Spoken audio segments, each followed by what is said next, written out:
Welcome to the Talking Poem Podcast. I'm your host, Charlie Green. On each episode, I invite a guest to bring in any poem they'd like to talk about for any reason. We'll talk about what excites us, what engages us, maybe what frustrates us, and we'll follow the poem and the conversation wherever they turn. Afterward, we will have a poetry game and a little bit of silliness. I'm so happy today to have Nicky Beer. Nicky is a bi-queer writer and the author of several collections of poetry, including, most recently, 2022's Real Phonies and Genuine Fakes from Milkweed Editions, which won the 2023 Lammy Award for Bisexual Poetry. It also has a fantastic cover design to go with really killer poems. So Nicky is also a Guggenheim Fellow. Her writing has appeared in Best American Poetry, The Nation, The New Yorker, The Southern Review, Kenyon Review, and elsewhere. Nicky, welcome to the show. Thanks so much for being here. I am so happy to be here, Charlie. Thank you for having me.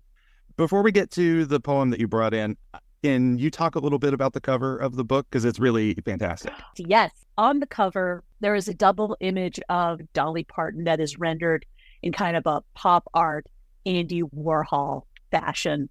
And Milkweed is really wonderful. You know, they asked for my kind of input right away in terms of what I wanted the cover to look like. And I had thought, because the first poem in the book is kind of about Dolly Parton and Dolly, when I thought, it's too much of a long shot to have Dolly Parton on the cover. I don't know legally how we do that. But I gave them a pop art rendering of Dolly Parton that I had found online.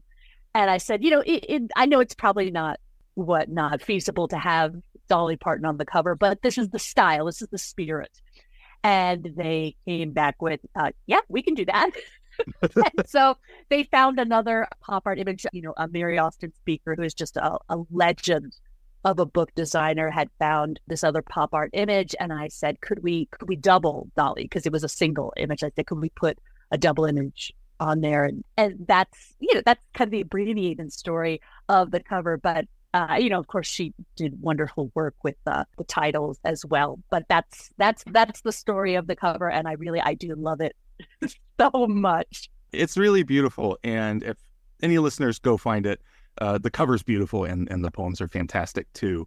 So you've brought in Torrin A. Greathouse's poem, Abecedarian, requiring further examination before a diagnosis can be determined, which I can't believe, I'm not going to make it through this sentence, which is written, it's modeled after Natalie Diaz's Abecedarian, requiring further examination of an Anglikan Seraphym subjugation of a wild Indian reservation. Of all things, before you read the poem, can you quickly explain what an Abecedarian is? Yes. So it is a form poem, and it is a 26-line poem, usually, in which every line begins with a different letter of the alphabet, and the lines are in alphabetical order. I think that covers it, right? Yeah, I think so. And occasionally someone will really load up a line with the same letter. These poems do not. So they just start with each successive letter. So whenever you're ready, go ahead and read the poem. All right.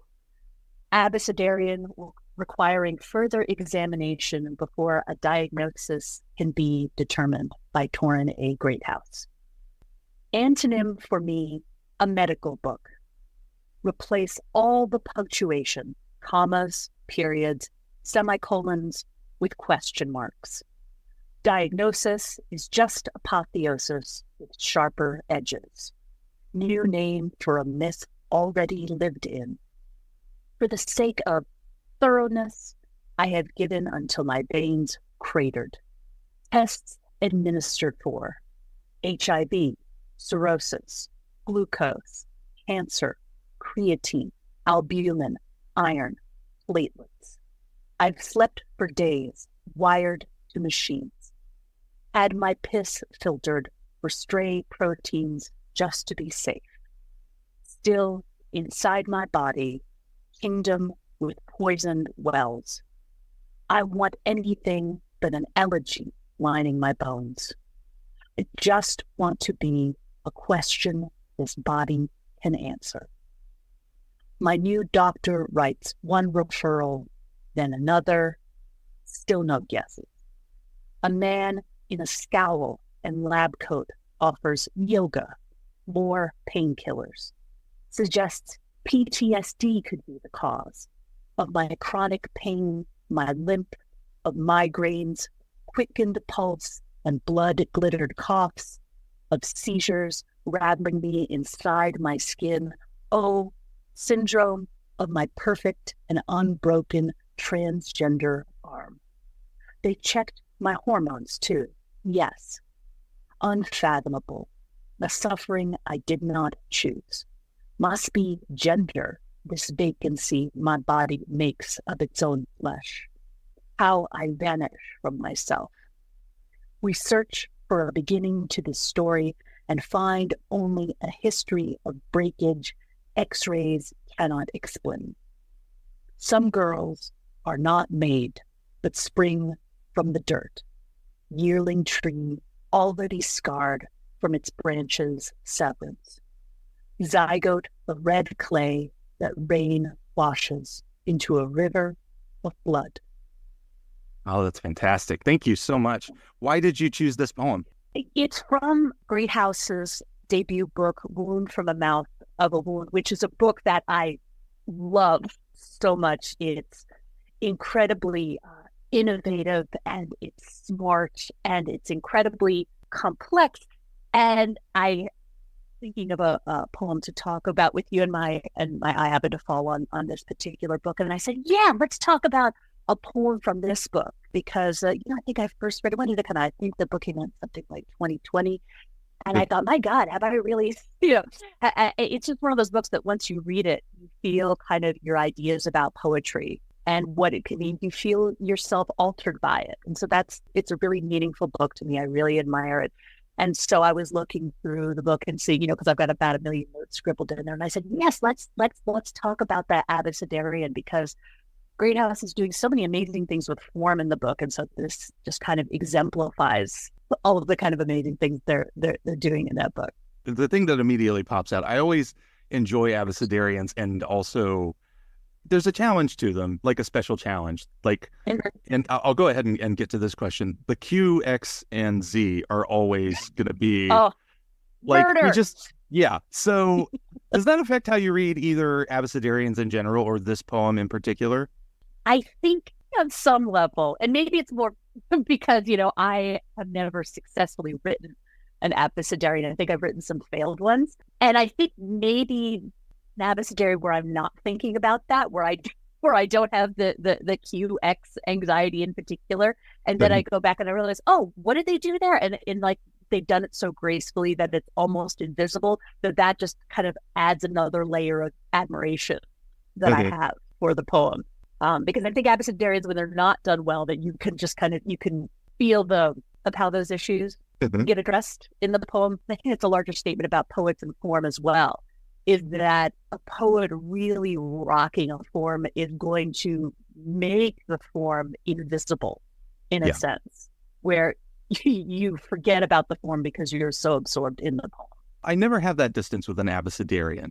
I don't think that's a problem for me, and I think that she uses the Q and X and Z really well, because the context of what she's writing about, X-rays, is a choice that makes a lot of sense. Zygote makes perfect sense in the poem. And so I have a little grin at the end, in addition to the sort of emotional rush. It's like, this works. Yeah. That challenge ends up working. I wanted to include Greathouse's bio describes her and get your thoughts out. It begins, Torrin A. Greathouse is a transgender cripple-punk poet and essayist. Immediate thoughts about that, because this is a poem both about ableism and disability, and she chooses to use the word cripple in her bio, and also being transgender as well. And there's this sort of complex web of sort of how doctors are going to treat her, because doctors have a tendency to treat women, to treat transgender people, to treat disabled people often differently, and with a kind of easygoing cruelty, I guess. Sometimes the cruelty is not so easygoing, but I'm curious to hear your thoughts about that. I think, and this is maybe kind of like something larger that I'm seeing as a poetry editor. When I see submissions, I'm one of the poetry editors for the journal Copper Nickel, which is published by the University of Colorado, Denver. And one of the things that I think I'm seeing more is when poets are writing their bios or making their bios available, that there is more of an assertion of identity in those bios. And I find that very exciting because I think there's still kind of this idea that your individuality is somehow supposed to be erased in your bio, that it's very much kind of just the facts, and that to have any kind of augmentation is somehow unprofessional. And of course, there's all kinds of sort of very white patriarchal ideas that prop up that assumption. And so, when I see poets, asserting things about their identities, about their queerness, about, say, their disability or where they're from or their past or their history or their origins, I get a little thrill about that. Say, say that about yourself, claim that about yourself. And I'm not saying that everybody has to do this, right. But I love it when a poet is taking the bio as an opportunity to say, here I am. This is me. I'm making this available to you. And I reject this idea that somehow parts of my selfhood have to be edited out my bio. And so, I very much appreciate that that's something that the Greathouse is doing there. And it's something that I've chosen to do in my bio as well, to start asserting that I am bi and queer in my bio. It's something that I chose to do rather a few years back, because especially bisexuality can be something that can be invisible in various ways in one's life. And so I wanted to put it more front and center and make sure that if people are looking at that, that if they see some kind of like queerness in my writing, that it's not something that they're projecting. It's not some sort of mystery or some sort of like, yes, if you see queerness in my writing, that's visible to you. You're not misreading anything. Yes, I'm a bi writer, I'm a queer writer, and there it is. That's great. I know some people resist it in part because they feel like the identity of the writer ends up being more important than the poem itself, which I don't think is the case here. And with a lot of poems, the only resistance I have is that all I can say is identity-wise is that I am boring. Also, I mean, disabled in terms of chronic depression. Also, the thing I wonder about, and this is only because I've noticed it coming up sometimes in classes with students who don't know a lot of poetry, is that there can be a tendency for people to just narrow their reading of a poet based on bio. Everybody does this with Plath and Dickinson, and to the point that it's like, oh, Plath is suicidal, and then you give them any one of the poems that are joyful and playful, and they're like, what is this? And Dickinson too. I don't find that we've gone on kind of a side route. I don't find this to be an issue with this poem. I actually appreciate the way, although I read the poem first, I appreciate the way that the bio actually informs my reading of the poem here, particularly cripple-punk. Have you encountered that phrase before? I haven't, but yeah, that's all I can say. No, I haven't. Yeah, so I teach a disability class sometimes, and I've read this phrase before and had not really come across a lot of definitions.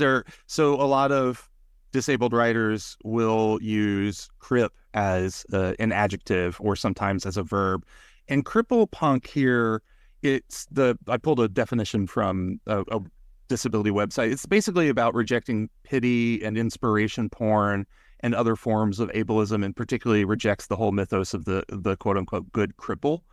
And what's interesting to me teaching the disability class is that almost all of the personal writing, from essays to poems that I teach, going way back to the 70s, in a way they all feel like cripple-punk, in that they are all sort of either implicitly or really explicitly challenging that idea of the idea, the sort of condescending idea of, oh, this is the good cripple. Yeah. I think it strikes me as a kind of a cousin of queering as a verb. The idea that when you queer something, you are trying to interrogate or undermine the status quo. And so I those two ideas seem to be very close to one another in terms of their ideals, their motivations. I think of kind of DIY with punk, like the kind of messiness that goes with punk. And what's interesting is this poem, I don't feel like has that. And that's not a criticism of the poem. I love the poem, but I'm curious if you see that in here and if I'm missing something, or if there's something like had my piss filtered, words like piss bring a little bit of that. Well, no, actually, no, I see a lot of punk energy in the poem, and I think a punk attitude in the poem, because the term punk itself, is a kind of reclamation of an insult so to speak. And, punk itself, the idea of something being punk is about something that is unruly. And in terms of this particular poem, the speaker is essentially addressing how the unruliness of their body gets treated by medical professionals, by the healthcare industry. And I think that the moment is really crystallized where we have, on the one hand, the speaker saying, I just want to be a question this body can answer. And then a little bit later, a man in a scowl and a lab coat offers yoga, more painkillers. And there's something about the scowl and the lab coat that speaker is not disabled because they're trying to be difficult. In other words, like, hey, I want answers too. But that this moment with the person with the scowl and the lab coat, I think embodies these moments where people can be treated by medical professionals like they're just being difficult. And I think, you're talking about women, queer folks, gender nonconforming folks, trans folks, and people in Black and brown bodies, that the way that they can often be dismissed or trivialized or treated as non-compliant. I think that's a word that professionals like use, that they can be treated as non-compliant when they advocate for themselves, when they assert themselves, when they don't accept a certain kind of condescending, minimizing. So I do think that there is kind of a punk energy that essentially simply by living in, say, a body with disabilities that can't be diagnosed or solved, that they're immediately perceived as unruly by medical professionals. So yeah, and I think the way that the poem interrogates power, I think, is also very punk as well. And that comes through in the first sentence to me. What's interesting is when I first read the poem is I read the first sentence, antonym for me, a medical book, antonym somehow being used as a verb here. And there was a part of me that's like, okay, I'm getting ready for a poem with complicated syntax, with really surprising choices. And there's something confrontational about that. The only thing that carries through from that is the sort of directive, replace all the punctuation. Otherwise, the sentences are all very straightforward. And I like that we get this kind of challenge in a way to the reader and then are kind of welcomed in a different way. Antonym for me, a medical book. It's just such a great, surprising sentence. I always love when a writer takes a word and puts it into a different category like that. Yeah, absolutely. And I think that also speaks to how the Abecedarian form is working here in this poem, and I think also in Natalie Diaz's poem as well. We have this poem that's driven by the alphabet, right? And it's one of the most basic forms of certainty, big air quotes around that, in language. It's an embodiment of of our language's most basic rules. We're indoctrinated into this form as babies, sometimes even before we can speak in complete words ourselves. But of course, the reality of language is that it is slippery, it's constantly changing or evolving, and it's often untrustworthy. And I think this is a useful way to think about the practice of medicine. It seems to be something stable and objective, but it too is constantly changing, and it's often driven by the prejudices and privileges of its practitioners. And language and medicine embody power in ways that can be invisibly nefarious. So, I love that, we have the alphabet as form here, something that is supposed to be very orderly and predictable too. And yet it is about kind of like this body, which is, air quotes around this, disordered and unpredictable and not submitting to a kind of orderliness that I think that medical professionals would prefer. It's this arbitrary order that we treat as not arbitrary. And there are all kinds of examples of this in medicine, mentioning Black and brown bodies. For example, there are lots of diagnostic tools and non-diagnostic tools at times that doctors use that actually don't apply. So like body mass index, for example, which is a terrible non-diagnostic tool to begin with, does not apply at all to Black people. It's just like it does not work the same way as it does for white people. Part of this has to do with medical testing. Part of it has to do with how BMI was created. Same with pulse oximeters, finger pulse oximeters register darker skin differently. And so give you different numbers. And so I like that this poem chooses the form that feels certain and is arbitrary at its core to talk about something that often feels certain and is arbitrary at its core. I think my favorite line that in a way gets at that, and I hadn't read the poem aloud to myself yet, which I usually do. And hearing you read it aloud, I heard just how rich the sound is. HIV, cirrhosis, glucose, cancer, creatine, albumin, iron, platelets. It has that the iams and the kind of the alternating stresses, and the sounds are really rich the way they move through the line. And that's a consequence of how those are put together. And it's Greathouse's, not arbitrary, but her choice. And that, but in a way, at times, some of these choices, as she gets at later in the poem, seem like arbitrary choices on the doctor's part, especially when it gets to, oh, they check my hormones, to must be gender. This idea that these choices, that even the idea of being transgender, that is, for a lot of people, it seems like an arbitrary choice when it is not. I feel like arbitrariness and order are the two words that kind of get at a lot of what the poem is really interested in. Yeah, absolutely. I think there's a line, we search for a beginning to the story and find only a history of breakage X-rays cannot explain. And these lines echo the opening lines of the book. I don't want to speak about the beginning of this story. And so that's from the poem Medusa with the Head of Perseus. And this points to a recurring idea in the book, that we can overly depend on narratives to explain ourselves or other people. And that this is analogous to how the medical profession can perceive our bodies. Doctors are looking for stories to answer what is problematic about us. And God help us if they can't find the story that satisfies them. And so, while stories can be valuable, they can be healing, they can also be toxic when they're treated like just the answer to a problem. And so this kind of resistance, the speaker's resistance here, this poem and in the book as a whole, this resistance to some sort of narrative that's going to explain everything. That's something that I really value in this poem as well. Yeah, because narrative itself is arbitrary, where we choose those beginning and ending points. And medicine, ideally from the point of view of medicine, can point to a beginning, can point to a cause. It reminds me of the Simpsons episode where Marge she has a phobia of flying and eventually goes to therapy, and the core memory is her dad turns out is a flight attendant, and she's deeply embarrassed by it. But then she goes on to have all these other memories about planes, and the therapist is like, nope, it's just the father. It's just the father. It's like this. Right. It turns out her entire childhood has actually been, it's not just her father being a flight attendant. Her entire childhood has been littered with these plane-related traumas. Yeah, exactly.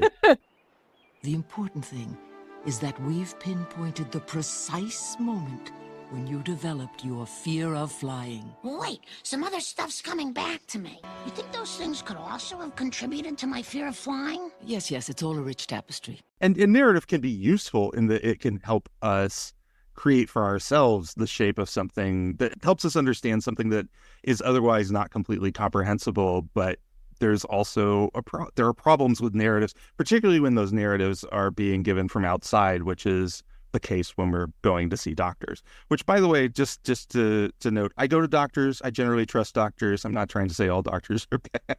I'm not all doctors seeing this poem, which now I feel like an idiot about.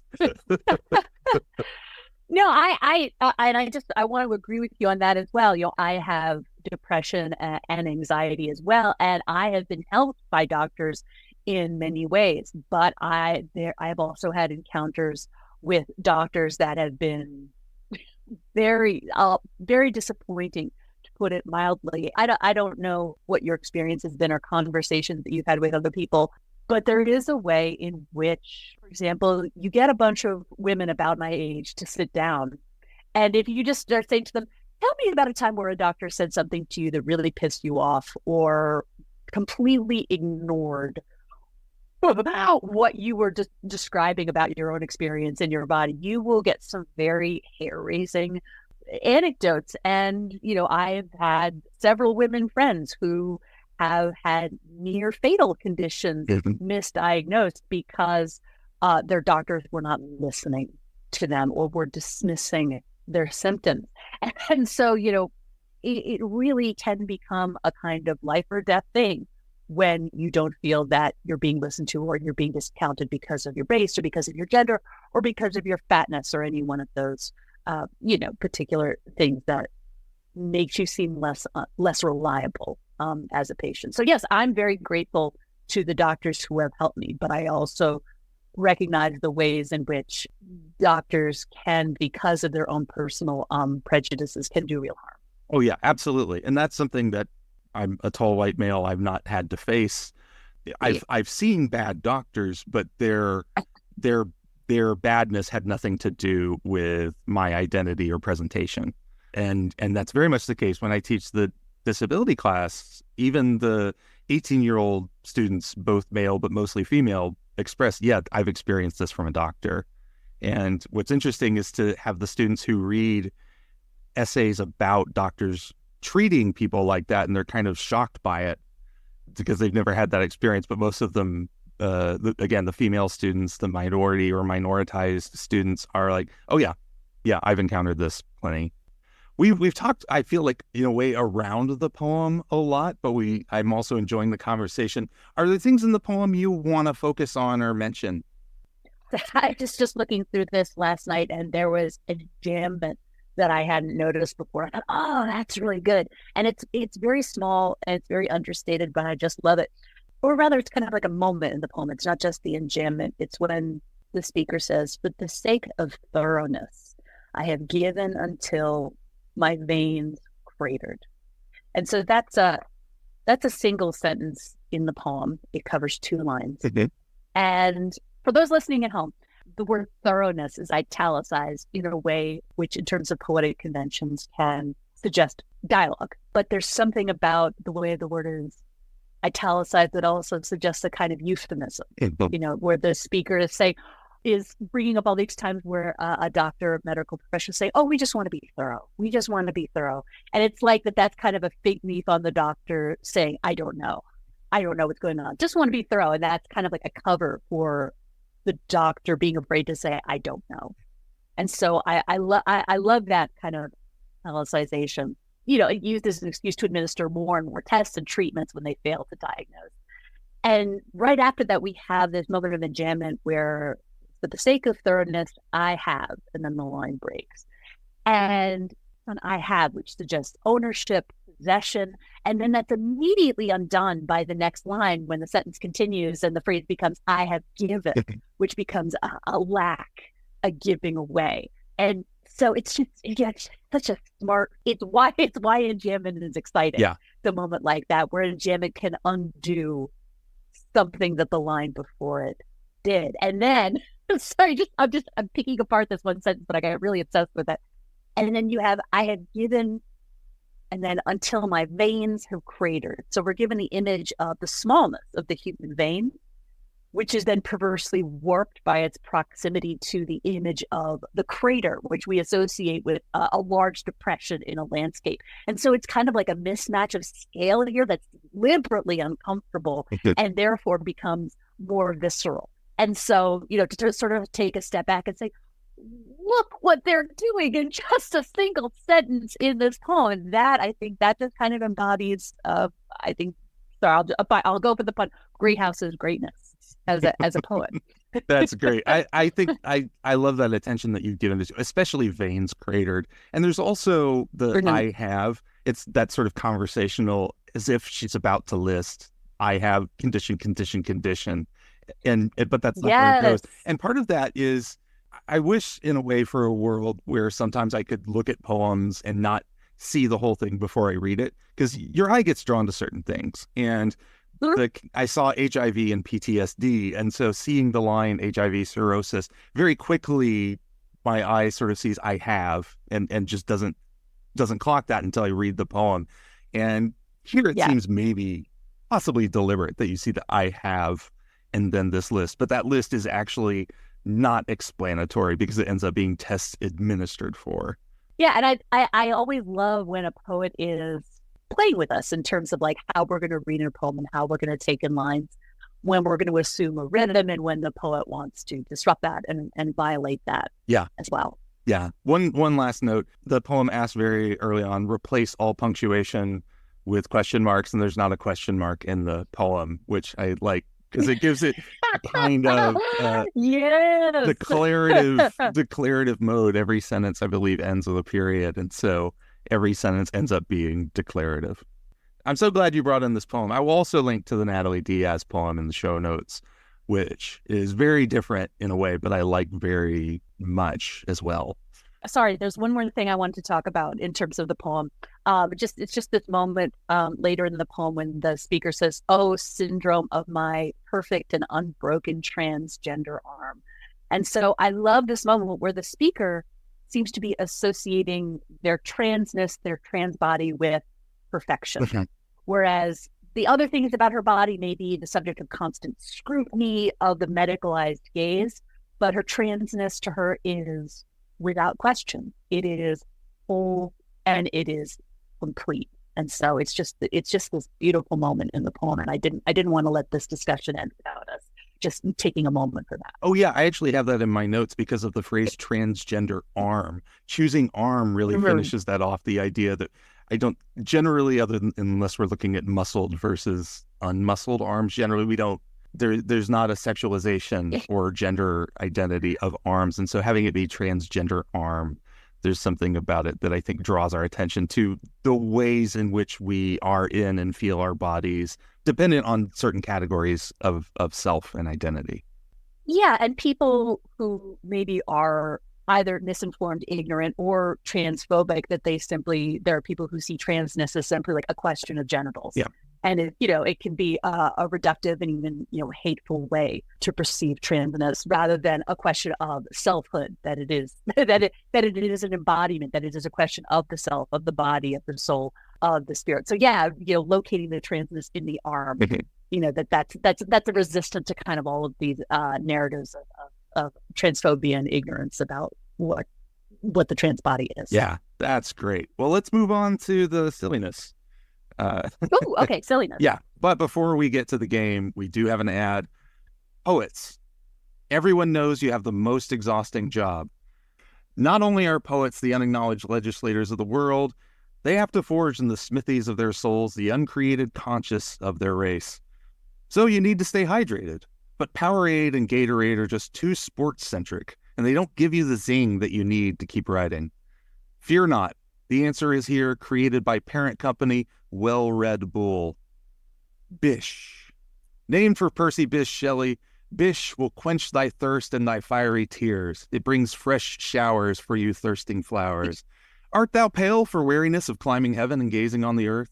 Then throw back a 20 ounce of Bish. Now, Bish doesn't have electrolytes per se, but it'll keep your mind and your pen moving. Even if you've been traveling through the desert from an antique land, one gulp of Bish will have you ready to scream, "Look on my works, ye mighty, and despair." I've been out of the corner of my eye. I have seen. That's. I do have to give my wife a hat tip for steering me towards Percy Shelley. My original idea for the ad was for Frankenstein's Monster energy drink. All right, on to the game. Why do I have a feeling that you came up with the idea of the silly ads first, and then you just built the podcast around those? Kinda, in a way. Well, no, the thing is, I've listened to some poetry podcasts, and, I enjoy them. I want more whimsy in them, in part because I'm a child, and in part because there's, at times, I think, a solemnity around poetry. And I mentioned this, I was talking about this with John Lennon, not the Beatle, a few episodes ago. We listened to a recording of Russell Edson reading a poem, and there are all these funny lines, but like a lot of poetry readings, when someone will say something funny, there's this kind of hesitation to laugh because there's a solemnity of a poetry reading. So I get to make the puns here, so my wife doesn't have to hear as many of them. So. I don't know if you're familiar with Breaking Form podcast, James Allen Hall and Aaron Smith, but that's another podcast that brings in games and whimsy that I really admire. And I think what you say about it, that reading, sometimes the audience doesn't know whether or not they're allowed to laugh, and because I have a lot of jokes and humor in my poetry, I'm often trying to send an audience signals right away to say, yes, it's okay. You can laugh. I find it easier in a venue where alcohol is being served. On to the game. Today, in honor of you, Nicky Beer, we're playing a game that I am calling In Memory of W.B. Yeast. It's a simple game. I'm going to give you a title, And you have to tell me whether it's a poem by W.B. Yeats or the name of an Irish beer. Even when I lose, I'm still going to win somehow. Oh, absolutely. Any questions before we play? No, sir. Let's do it. All right, Nicky Beer, let's play in memory of W.B. Yeats. Number 1, The Madness of King Gaul. Is that a beer or is that Yeats? I'm going to say a beer. That's Yeats. Dang it. By the way, you have to imagine me like going between tabs with like the table of contents of the collected Yeats, because my copy was at school and it's break, and like a tab with like beer names from Ireland. All right, next. Number 2, Black Rock. Is that a beer or is that Yeats? The audio didn't come through there. Did you say Yeats? I did say Yeats. Okay. It is a beer. It's an Irish stout from Dungarvan Brewing Company. My apologies to them for probably mispronouncing it twice. Number 3, Sheep Stealer. Is that a beer or is that Yeats? Trick question. It's both. That would be great, actually. I couldn't find a Yeats poem called Sheep Stealer. It's a traditional Irish farmhouse ale from Black Donkey. We got 3 more. Number 4, The Rose of Battle. Is that a beer or is that Yeats? Yeats. That is Yeats. All right, we're on the board. Number 5, Woodcock. Is that a beer or is that Yeats? I don't know. The audio didn't come through. Well, okay. The last time the audio didn't come through, I was wrong. So is it the audio that's trying to save me? Maybe. All right, Yeats. That is a beer. It's a fruity ale from White Poughkeepsie. And finally, number 6. I've got a good feeling about this one. Number 6, McGargle's Francis Bangin' IPA. Is that a beer or is that Yeats? It better be Yeats, but it better be a beer. But if it's Yeats, then he's a lot cooler than I thought he was.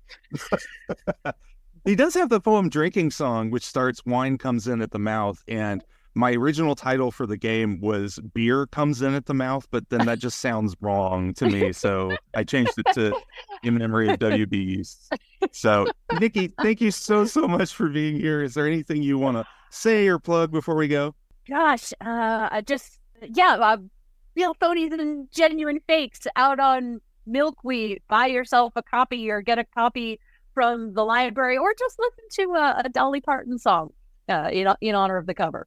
Yes, listen to Jolene and then find the version of Jolene that's slowed down to 33 RPMs, which is fantastic. It's great on its own and also helps you appreciate just how good her vocal is.